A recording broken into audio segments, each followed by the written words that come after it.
Quem não gosta de comprar um presentinho para um amigo, pagar por alguns mimos pessoais, fazer aquela viagem dos sonhos? É muito bom, né? Mas o difícil é administrar os gastos. Você sabe como fazer o seu salário pagar todas as suas contas e sair do vermelho? E ainda dar tempo para alguns agrados pessoais? Saiba mais!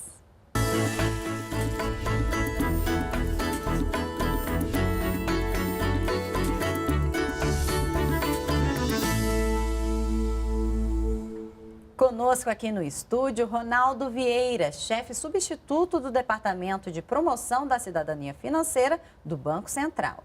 Obrigada pela presença. Obrigado você, Lília. É um prazer estar aqui com vocês. Ronaldo, diante de tantas festividades ao longo do ano, desejos, é fácil manter uma estabilidade financeira? Fácil não é, mas também não é impossível. O importante é a gente tentar buscar o equilíbrio entre satisfazer as nossas necessidades e os nossos desejos. O povo brasileiro é gastador? Então, na realidade, o que acontece é que grande parte da população acaba gastando a maior parte da renda com a subsistência, com alimentação, com transporte, com habitação. E aí sobra pouco para consumir, sobra pouco para poupar. Tem uma pesquisa da Global Findex que diz que só 32% dos brasileiros conseguem guardar algum dinheiro. E só metade deles faz isso usando o sistema financeiro. E comparando com um país desenvolvido, por exemplo, esse índice é de 70%. A gente precisa avançar. É verdade. Então, isso significa que nós brasileiros não costumamos nos planejar muito. Exato. E a questão atualmente financeira do nosso país, como está? Como está a situação financeira do brasileiro? Então, a situação da família brasileira passou por bastante dificuldade, Com a recessão que a gente entrou depois de 2015, aumentou o desemprego, os salários ficaram um pouco achatados. Então, assim, acabou que aumentou a inadimplência, aumentou a quantidade de dívida. A gente já começou a ver um movimento de recuperação. Então, acho que, olhando pelo lado positivo, acho que 2020 já vai ser um ano melhor. Para falar de educação financeira, primeiro é importante entender o que é cidadania financeira, né? E sobre isso, vamos assistir a um vídeo produzido pelo Banco Central. Veja só. Você sabe o que é cidadania? Cidadania é o exercício dos direitos e deveres civis, políticos e sociais estabelecidos na nossa Constituição. Há ainda direitos e deveres do cidadão em relação à sua vida financeira. Quando contratamos serviços financeiros, quando planejamos nosso orçamento familiar ou quando investimos no futuro, nós também somos cidadãos, com direitos e deveres a serem protegidos. Pensando nisso, o Banco Central lançou o programa Cidadania Financeira. Cidadania financeira se refere aos direitos e deveres do cidadão quando o tema é a sua vida financeira. Nos últimos anos, o número de pessoas com acesso a serviços financeiros cresceu muito no Brasil. Por meio de parcerias com outras instituições, o programa Cidadania Financeira está ampliando seu alcance, ajudando cada vez mais a população a entender como funcionam as instituições e os serviços do nosso sistema financeiro e também o que as pessoas podem fazer para gerir melhor as suas finanças. O programa Cidadania Financeira busca, com uma série de produtos, auxiliar as pessoas para que elas tomem as melhores decisões na sua vida financeira. Então, a cidadania financeira ela tem um foco na mudança do comportamento, seria isso? Desde quando que ela foi criada? Exatamente. O programa foi criado em 2013, mas ele vem sendo aprimorado, A gente vem estudando bastante essa temática. E aí a ideia é seguir evoluindo, é botar o cidadão como protagonista da sua própria vida financeira. E o programa ele conta também com vídeos educativos, cursos, palestras. Exato, tem uma série de materiais, tem uma série de vídeos, A gente tem um canal no YouTube com os vídeos bastante educativos, bastante interessantes. O desenvolvimento da cidadania financeira ela se dá por meio de 4 contextos, Vamos ver aqui na tela quais são eles, Quais são essas frentes de atuação? Exato. Então, a gente tem, a gente fala essas 4 dimensões, né, da cidadania, que é a inclusão financeira, a educação financeira, a proteção do consumidor e a participação. No caso da inclusão financeira, o Brasil já está bastante adiantado. Hoje, mais de 87% da população adulta já tem alguma conta ou já usa crédito no sistema financeiro. Agora, nas outras 3 dimensões, a gente precisa avançar bastante.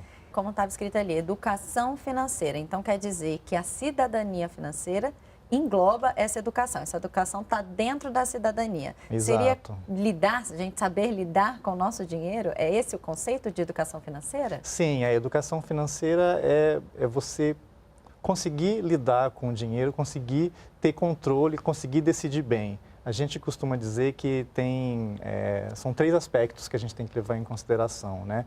É o planejamento, a poupança e o uso responsável do crédito. Né? São essas 3 coisas que fazem com que você tenha uma boa educação financeira.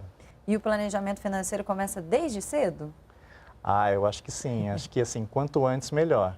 Tem estudos da OCDE que provam que um adulto que recebeu educação financeira quando era criança, ele consegue ter uma condição muito melhor, né? Assim, ele consegue lidar melhor com a questão do dinheiro na vida adulta se ele teve acesso a conhecimento de educação financeira.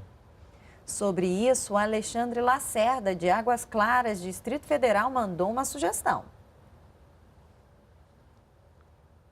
Seria possível levar palestras às escolas para a educação financeira das crianças?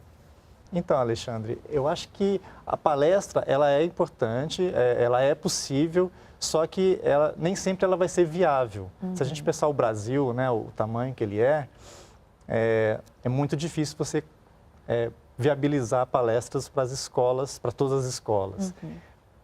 E a gente considera que o importante é levar conhecimento, né? Esse conhecimento ele tem que ser estruturado. Em relação a isso, eu queria te contar que o Banco Central está coordenando um projeto chamado Aprender Valor, que é patrocinado pelo Fundo de Defesa dos Direitos Difusos do Ministério da Justiça. E a ideia desse projeto é levar a educação financeira de modo transversal para todas as escolas de ensino fundamental no país. O piloto já começa agora, em 2020, e em 2021 a gente quer expandir para o país todo. Maravilha. E ainda sobre esse assunto, o William Daniel, de Brasília, DF, também tem uma pergunta. Desde pequeno aprendi com meus pais a guardar trocados em um cofrinho. Que lições podemos tirar disso no futuro? É o hábito, né? Assim, a criança que ela se habitua a guardar as suas moedinhas no cofrinho, ela aprende uma coisa muito importante que é o valor de esperar. Então, ela sabe que assim, que ela vai juntar de pouquinho em pouquinho e lá na frente ela consegue realizar um desejo, consegue comprar alguma coisa que ela estava querendo. Então, assim, isso é muito importante, é uma lição que a gente pode levar para a vida adulta, né? De saber que se eu guardar um pouquinho cada mês, lá na frente eu consigo realizar um sonho, eu consigo realizar um desejo. Legal, então já dá para saber que dá para começar desde cedo. Exato. Agora, existe um limite de idade para começar a planejar se a gente não começou desde cedo? Mais velho, ainda dá tempo? Claro, assim, não existe idade para sonhar, também não existe idade para começar a planejar em como realizar esses sonhos. Os nossos jovens de hoje em dia estão preparados para se planejar financeiramente? Eu acho assim, o jovem hoje, ele acaba sendo impactado, né, pela questão financeira e ele precisa buscar maneiras de como se resolver. Então, eu acho que tem uma grande aliada que é a tecnologia. Os nossos jovens são muito conectados e hoje você tem uma disponibilidade muito grande de ferramentas que o jovem pode utilizar para se gerenciar melhor financeiramente. Cada idade tem uma estratégia de planejamento das finanças? Mais importante que a idade é o momento de vida. Né? Então, vamos pensar assim, na hora que você vai casar, ou está com um filho para nascer. Sair de casa, para sair né? de casa, ou então resolve comprar uma casa, e até a aposentadoria lá na frente. Né? Ou seja, cada momento exige uma estratégia, né? Então, assim, é um tipo diferente de planejamento. Hoje tivemos muitas participações e vamos logo para a nossa terceira participação, que é da Rádio Web Nova Independente. Olá a todos do programa Saiba Mais. Me chamo Helenilton Batista, falo de Altamira, no estado do Pará. Planejamento financeiro é para o dia a dia? E como fazer um planejamento financeiro? Pergunta de ouro, né? Como fazer esse planejamento? Não, exato, Helenilton, é isso mesmo. O planejamento ele tem que virar uma rotina, tem que entrar no hábito do nosso dia a dia. É exatamente isso, tem que se transformar em algo que você se acostuma a fazer a cada momento, né? E a coisa mais básica é você ter um controle de quais são as suas rendas, né? Quais são as suas entradas e também controlar quais são as suas saídas, né? As suas despesas. É sempre ter isso à mão e aí ir acompanhando, né? O acompanhamento é o mais importante. O interessante também, que você até comentou aqui, do momento da vida, é também a gente entender qual é o nosso perfil para aquele momento da vida, né? Às vezes eu sou uma pessoa que quero começar a planejar, aí é um tipo de planejamento. Aquele que está endividado tem outro tipo de planejamento e aquele que já tem até um dinheirinho, mas não sabe o que fazer, não sabe se poupa, não sabe se investe. Tem que saber o seu perfil. Exato, né? Assim, eu acho que quando você começa a estudar um pouquinho isso, você vai se perceber e você vai assim, eu me encaixo nisso aqui. Então, por exemplo, no nosso site, né, no site do Banco Central, na página de cidadania financeira, a gente tem exatamente isso, né? Para cada tipo de perfil, a gente tem uma série de dicas de como você pode se organizar, né? Então, no caso de quem quer fazer um planejamento para realizar alguma coisa, quais são os passos, ou então para quem quer sair das dívidas, entendeu? O que você tem que fazer primeiro, o que você tem que fazer em segundo e assim por diante. Então, uma dica é consultar o nosso site para ter mais informações em relação a isso. Por que é tão difícil sair do vermelho? São algumas coisas. Acho que tem uma questão psicológica também, né? Acho que a gente acaba sendo otimista, né? Às vezes acontece um problema, aí você não tem uma reserva financeira, acaba tendo que pedir emprestado, aí alguma coisa acontece, não entrou aquela renda, você pega uma outra dívida e sempre com a ideia de, no mês que vem eu resolvo. E aí acaba que você corre o risco disso virar uma bola de neve e sair do controle. Então, o maior risco é esse. Assim, nunca achar que esse problema não pode crescer. O problema da questão financeira sempre pode ficar pior. Então, assim, é importante parar e fazer um planejamento. Falar assim, não, como é que eu saio disso? Né? Continue com a gente nesta conversa. Nós voltamos em instantes.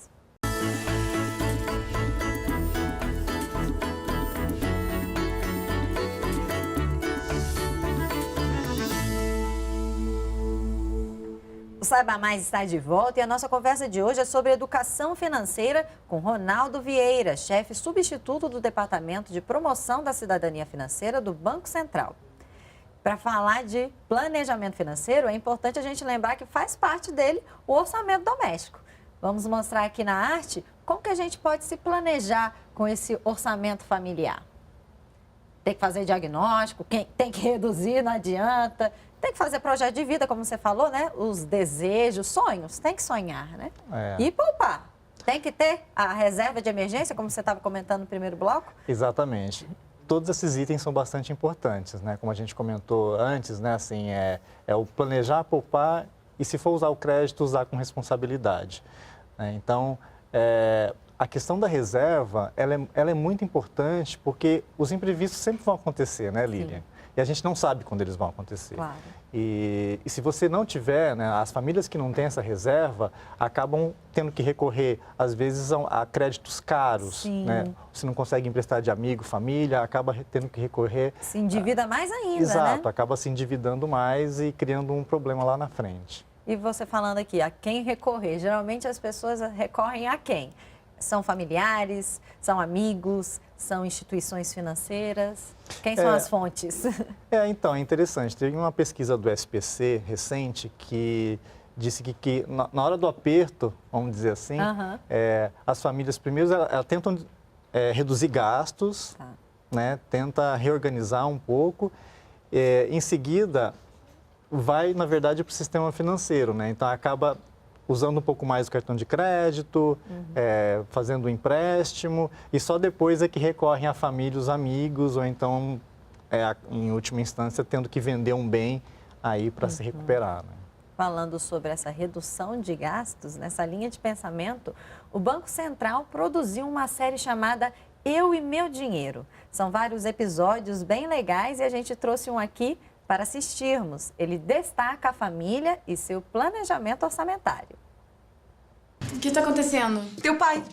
Ele quer vender o piano ou dispensar a Aninha para controlar o orçamento aqui de casa. Mas eu não vivo sem a comida da Aninha. É melhor vender o piano. Ai, pai, vendeu o piano? Esse piano não paga nem 6 meses do salário da Aninha. Giovana, R$320 de conta de celular? Mas isso é mais que a conta do meu mercado. É mesmo, Aninha? Mas é que todo mundo no meu colégio tem pós-pago. Eu vou trocar por um pré-pago.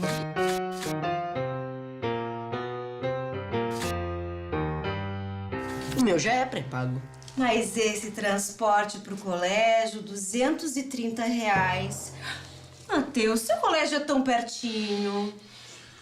Aninha, você prepara um sanduichão bem grande pra eu levar pra escola todo dia? Preparo. Valha-me Deus, seu Vinícius! Olha aqui! É a parcela do carro. Seu Vinícius, nós vamos ter que dar um jeito nisso aqui. Mas eu não posso ficar sem o carrinho. Mas pode comprar o mais baratinho. Talvez sim um pouco mais velho.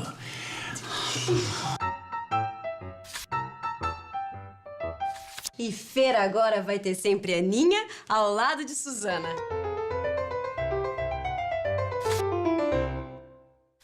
E amanhã mesmo eu volto a dar aulas.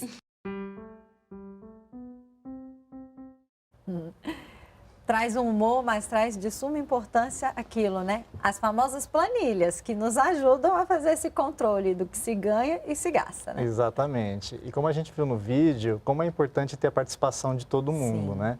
Que eles estavam com um problema, achavam que ia ter que abrir mão de uma coisa ou de outra, e às vezes, assim, se reorganizando e todo mundo ajudando, você vê que eles conseguem achar uma solução, né? É importante essa conversa familiar, né? Porque todo mundo faz parte, né, desse orçamento. Então, todo mundo tem que controlar ali. Certamente. E como o vídeo mostrou, a planilha, né? É muito importante essa planilha. Vamos ver aqui no Marte quais são os itens básicos que é importante ter nessa planilha. Olha ali, gastos mensais, né? O que seriam os gastos mensais, né? Aluguel, seria isso, né? Exato. Gasolina, se tem um carro. Aqueles exatamente. previsíveis, aquelas novas contas, como você colocou aqui, né? Que surgem, que não estavam previstas. Sim. As dívidas tradicionais e até mesmo a questão da previdência, da poupança. Exato, esses itens são bastante importantes, a gente tem que ter em mente isso. E aquilo, né? Você pode fazer isso de várias maneiras, né? Quem tem mais facilidade pode usar uma planilha no computador. Se você não tem facilidade, você só precisa de uma caneta e um papel, né? E vai anotando à mão. E você pode fazer isso também hoje, né? Para quem é mais conectado, você pode fazer até via aplicativo. É verdade. Né? Tem vários aplicativos disponíveis e que podem te ajudar a fazer o controle desses itens, né? Nós temos agora uma sequência de participações. Vamos para a primeira, é da Júlia Wilson, de Goiânia, Goiás. Quanto do salário é o ideal de se comprometer com as contas? Então, Júlia, isso vai depender muito de qual é o seu salário, né? Assim, de quanto você ganha. Então, o mais importante, talvez a regra de ouro seja sempre buscar gastar menos do que você ganha. Né? Sempre assim, tentar se planejar para sobrar um pouco. Né? Então, para quem, dependendo do seu salário, vai sobrar um pouco mais, um pouco menos, mas o importante é assim, sempre focar em ter uma sobrinha no final do mês. E sempre importante, como você falou, aquela reservinha, né? Fixar uma reserva no salário, né? Sempre para ter guardado. Exato, o importante é você fazer já um cálculo de quanto você vai precisar para pagar as contas do mês e já, assim, receber o salário, já paga e já transfere o valor, aquela sobra, para uma conta de poupança, para um investimento, né? Já faz alguma coisa com aquilo, porque a gente sabe dinheiro na mão é vendaval, né? O Francisco Nascimento, de Planaltina, Distrito Federal, também fez uma pergunta. Vamos conferir. Qual a melhor opção? Investir ou pagar dívidas? Então, as duas coisas são bastante importantes, né? Tudo depende de qual é a sua situação atual. Se você tem dívidas caras, por exemplo, está usando o rotativo do cartão de crédito, está usando cheque especial, na hora que sobrar um dinheiro, já corre lá e paga, porque essas dívidas são muito caras, né? Então, sim, você tem que manter isso sob controle. Tem outras dívidas que, na verdade, você vai unir investimento e dívida, como, por exemplo, quando você financia uma casa, né? Assim, você tem uma dívida de longo prazo, mas é um investimento, porque é uma dívida que está te ajudando a montar um patrimônio, né? Então, assim, essas duas coisas são importantes. E a questão assim, do consumo desenfreado, a gente precisa fazer essa transformação para autossustentabilidade, para justamente sair das dívidas. Quais seriam as dicas para sair das dívidas? Eu acho assim, hoje a gente percebe que a maior parte das pessoas já dá mais importância, né? Assim, já sabe que a gente precisa consumir com mais consciência, né? E aí, quando você pensa em dívida, uma coisa pode acabar ajudando a outra, né? Por exemplo, se eu consigo reduzir o desperdício, né? Às vezes a gente tem muito desperdício, por exemplo, de comida em casa. Quando a gente consegue economizar, diminuir o consumo de água, de energia elétrica, do telefone, como a gente viu no vídeo, né? Você economiza dinheiro e, ao mesmo tempo, você ajuda o meio ambiente, né? Então, essas duas coisas, elas podem caminhar juntas. Temos agora mais uma dúvida do Distrito Federal. É do Rogério Simas, do Guará. Ele quer saber. Com a taxa de juros em torno de 4%, investir no Tesouro Direto não é mais uma boa ideia. Quais seriam os investimentos para 2020? Então, na verdade, pessoalmente, eu acho que o Tesouro Direto pode continuar ser uma boa ideia, porque é um investimento que traz segurança. Então, o importante na hora de você fazer um investimento é você pensar em três coisas: a segurança, a rentabilidade e a liquidez, né? E aí, assim, cada produto ele vai ter um conjunto, uma composição diferente em relação a isso. Uma reserva financeira, por exemplo, você tem que manter numa conta que seja mais fácil de você retirar, que tenha uma liquidez maior, como é uma conta poupança, né? Como é um investimento de curto prazo. Se você busca rentabilidade maior, aí já são outras opções. DF participando em peso, desta vez é com o Bruno Aguiar, de Brasília. É melhor investir por meio dos bancos ou por uma corretora?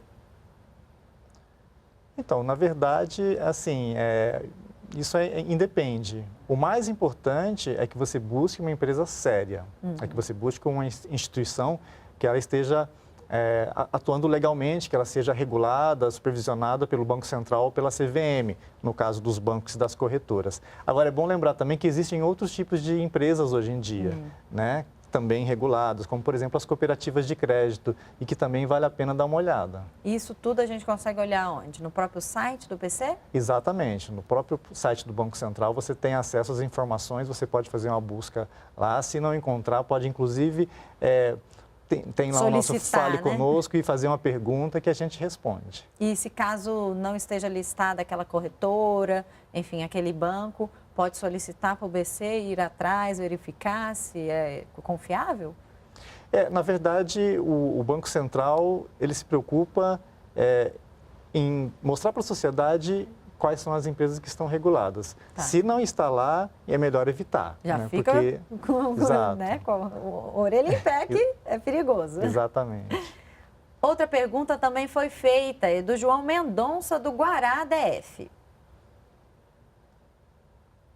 Qual o melhor investimento para aposentadoria? Previdência privada, ações, renda fixa ou fundo de investimentos em imóveis, o B3? Acho que tudo é válido, né? Tem duas coisas que a gente tem que levar em consideração. Primeiro, assim, qual é o seu momento de vida, assim, se você está jovem, você pode se planejar a longo prazo, então não tem problema, você pode fazer aí diversificar, colocar um pouco em ação, colocar um pouco em previdência.